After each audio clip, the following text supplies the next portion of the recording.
Hi, my name is Christopher Hart. I'm the author of many books on how to draw cartoons. I'm going to show you a common mistake in drawing the face. Some people start with a skull, which is great, and they add the jawline like this, which is also great. Everything good, no problems here. And then they kind of define the top and they give it a center line like this.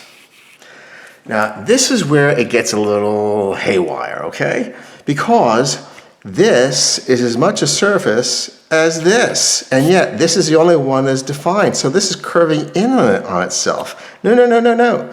So what we want to do is you want to extend the center line through the entire head all the way down to the chin, like that.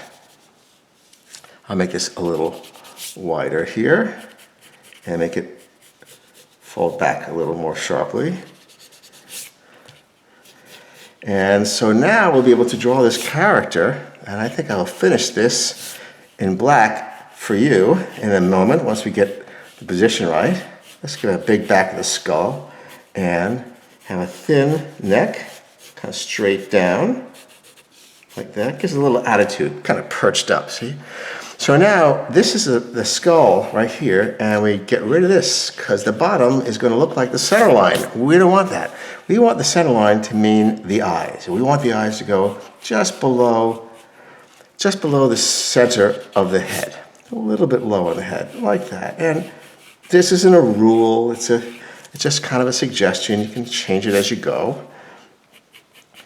But so we have the center line because it always remains. We know that the center of the face is right here, and that'll help us with the nose, the eyes, etc. The bottom of the skull, goodbye.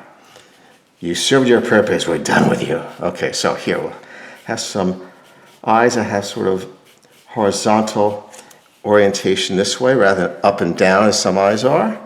And the same thing on this side.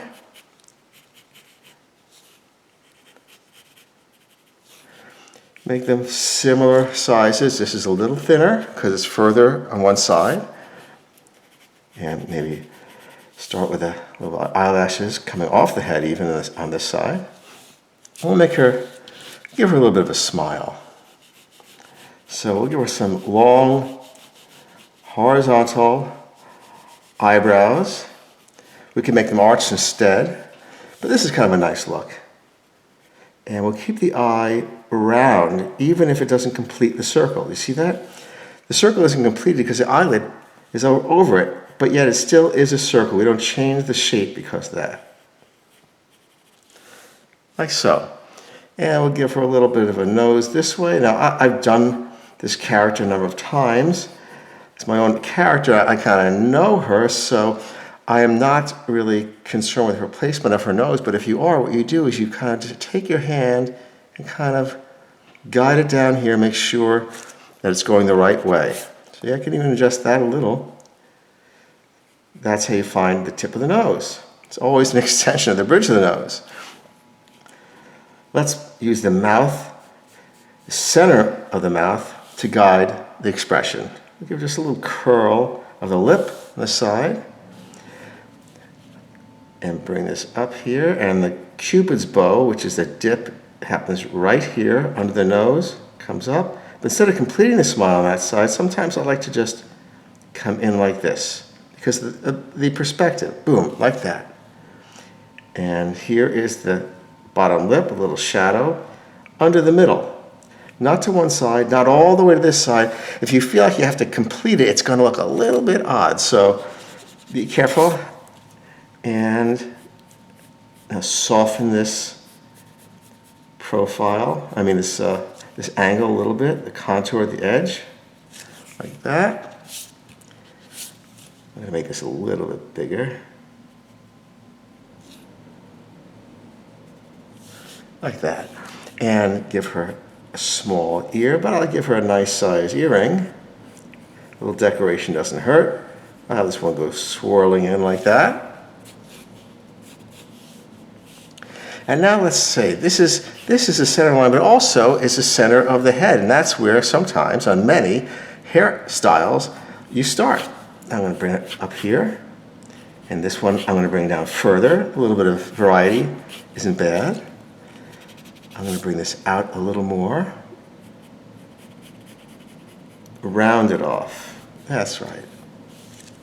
Actually, I think I might make a straighter line here. That's it. And then up. A little bit of subtlety. Looks good, right? Think so? I think it looks good. But if you'd rather do it a different way, you invent your own way. So under here is going to be a little bit of shadow because this is arching over the forehead. And now I'm going to build up the hair a little bit and flare it out.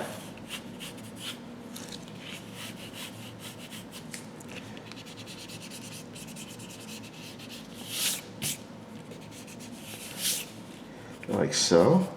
Just narrow that a bit.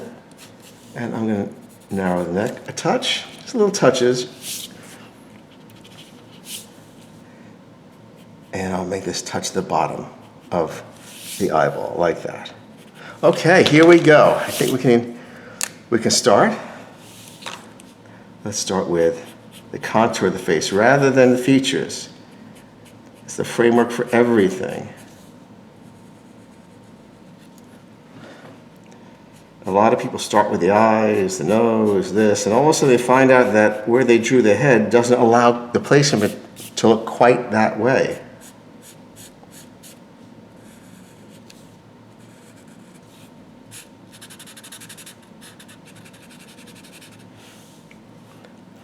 And a little bit of the suggestion of the ear. Yeah, I don't like to necessarily attack the eyes first when I'm doing the final. I like to get everything in place because it helps me feel inspired about what the eyes are going to look like. If I start the eyes first, it's like that's a very expressive part, but there's no expression. So sometimes I like to get everything set so that I can feel it as I do it. Okay, this is going to be a little more arched because it's in the distance, so it compresses things. So any suggestion of kind of an arch to the eyelids is going to be exaggerated in the far eye.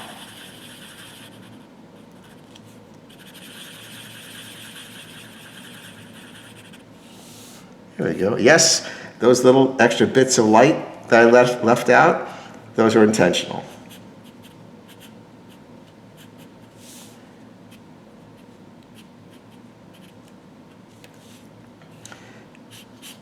And so nice horizontal eyebrows along the same line. He's made an adjustment along the same line.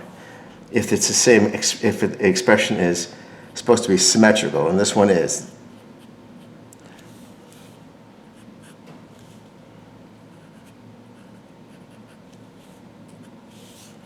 And a tiny little curl on the mouth is all you need to show a smile.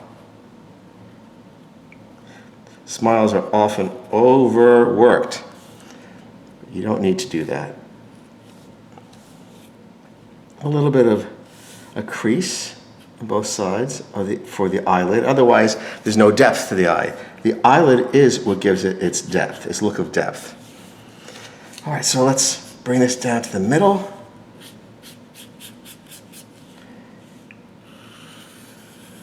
There you go. And maybe one hair down here, one strand, and also this way. Let's show a little bit of the part here. And some hair flaring off and back, so it's not so controlled.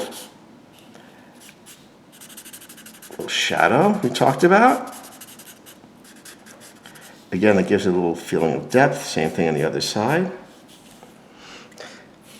And of course, you have to have that little bit of hair down here. So let's add a little, well, first of all, let's take out a little bit of the pencil. We can't get all of it right now, but usually when I finish, what I do is I always actually take a fresh sheet of paper and trace over what I just drew, leaving out the lines I don't like and keeping the ones I do. So this will be shadow. And a little shadow for the eyelid, and even a little below the eye. It's a good look. The upper lip also always gets shadow from me because light comes down from above and causes a cast shadow on the upper lip, but hits the bottom lip. At least that's the theory, and it actually is so. You can actually see that in someone. A little bit of shadow right here. A little more here gives the hair a look of dimension. And on the bottom, a little bit, and on the bottom here too. A little bit inside the ear. And maybe a touch on the tip of the nose. And then you have it. There's some character design ideas for you. I hope you like that. Might also like my new book, The Master Guide to Drawing Cartoons by Christopher Hart. That's yours truly. Thank you for joining me. I hope you subscribe, and I'll see you next time. Bye-bye.